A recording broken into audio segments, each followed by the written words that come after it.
We have here a NATO Smart Mount magnetic phone or tablet mount for your car. I've tried several different mounts, the CD mounts, the suction cup mounts, and always had a problem. The suction cups would give way, the CD mount would come loose and fall out, and they always seemed to block a critical area, whether it was controls or the video screen in the car, and I wanted a solution. This had a narrow base with an adhesive on it that is supposed to be removable, and I thought this would fill the bill. Here is the back of the box with the installation instructions. I'm sorry, the installations instructions for this suck. You know, you're supposed to clean the vinyl or the mounting area and then dry it off, and it's supposed to adhere. The wipe they give you to clean does not work very well, but at any rate, the back of the box gives you a general idea as to how to do the mounting of this. The issues I encountered I will go over during the videos as we get farther in.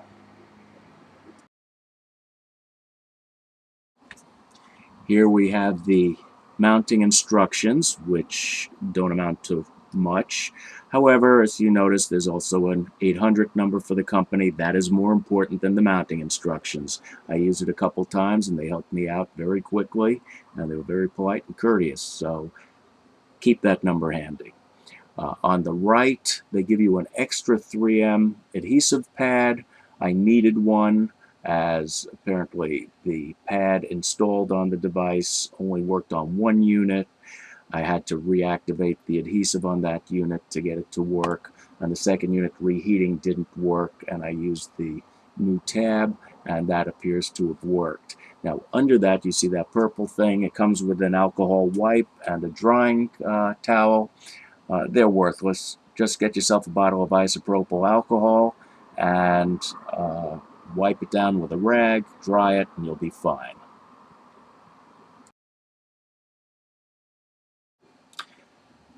This envelope contains two metal pieces so that the magnet mount will work. You put these either on the back of your phone or inside the case. I glued mine to the inside of my case. Actually, I did not need these since I already had magnetic mounts before, so the piece of metal that was in the case was already pre-mounted. So you'd simply stick these in place, and they will then hold the phone in place on the magnet. And here is the mount. It is compact, it is nice and small.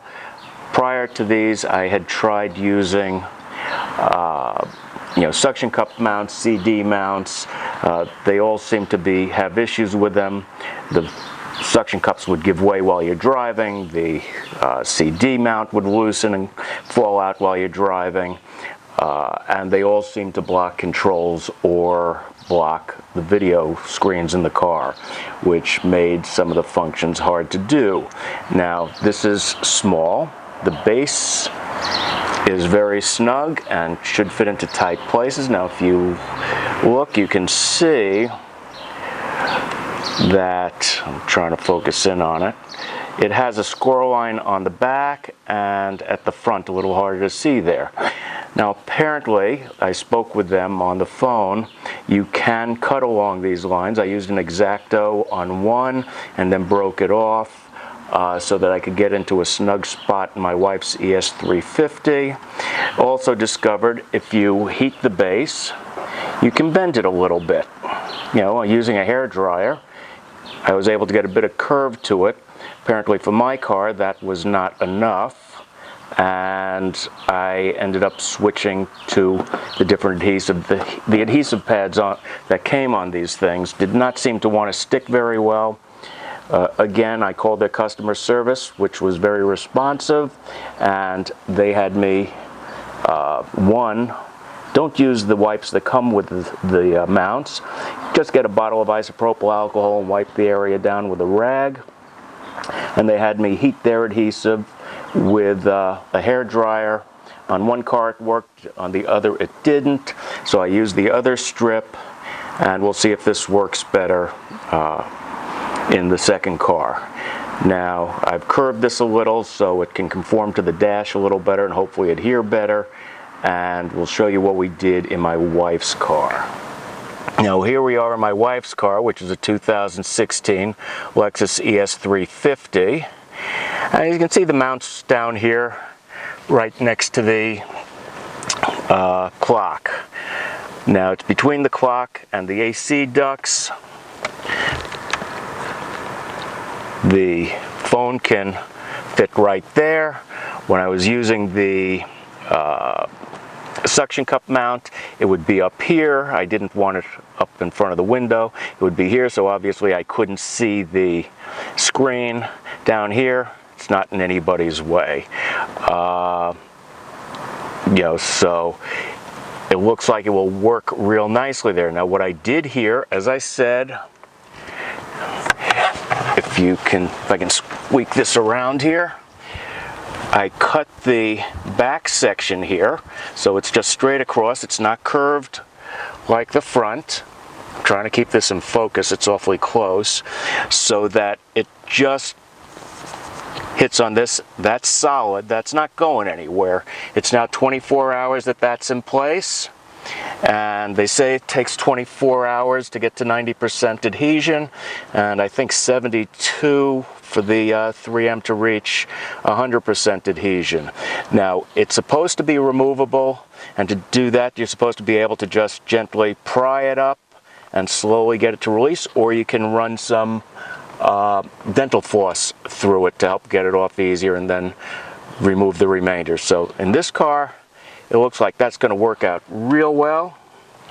It is basically out of the way, doesn't interfere with any functions, and fits nicely. Now, as you can also see, I have a micro USB cable coming out, and I ran this cable back from the center console to come out from under the dash so that I have my charging cord right there, because the ES350 no longer has an ashtray up front, so if you want to power it on a long drive, you have to make other arrangements or have the cord running all over the place and get it in your way.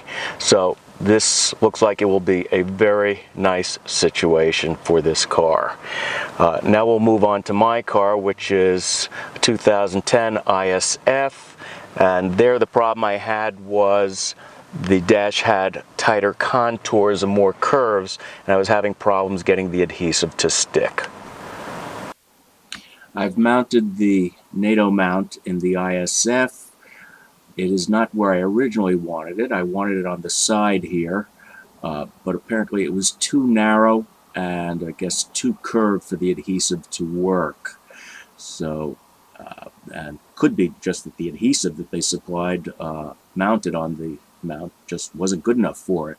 So I decided to put it up on top. I switched the adhesive to the second tab they had, cleaned it off with the alcohol, and that seems to be sticking very nicely. I allowed the sun to heat up the dash and the sun to heat up the adhesive, and it's sticking just fine. This is only 10 minutes in operation and it's going. It's solid enough to hold the phone already, and we're doing real nicely here. So now it just is over the vent. It doesn't block any of the controls. I have a 12-volt outlet down in the ashtray so that I can get power up to the phone. It's nice and convenient. And there we have our phone here. Now, I did curve the mount a little. As you recall, I warmed it up yesterday with a hair dryer and did try to get it conform a little better to the dash, and that seems to have worked. And now we're all set. It's not in my field of vision, and it's nice, close, and convenient. So if need be, I can use Waze or whatever phone source I want without being distracted. Texting, of course, is out. So there you have it. The NATO mount is, I love it so far. We'll see how it holds up. It's quick, convenient, it's small, compact, and can fit in tight spots. As you saw in the ES, you can shorten it, you can mold it a little bit to fit some of the curves of your dash, and hopefully it will serve me for a good while.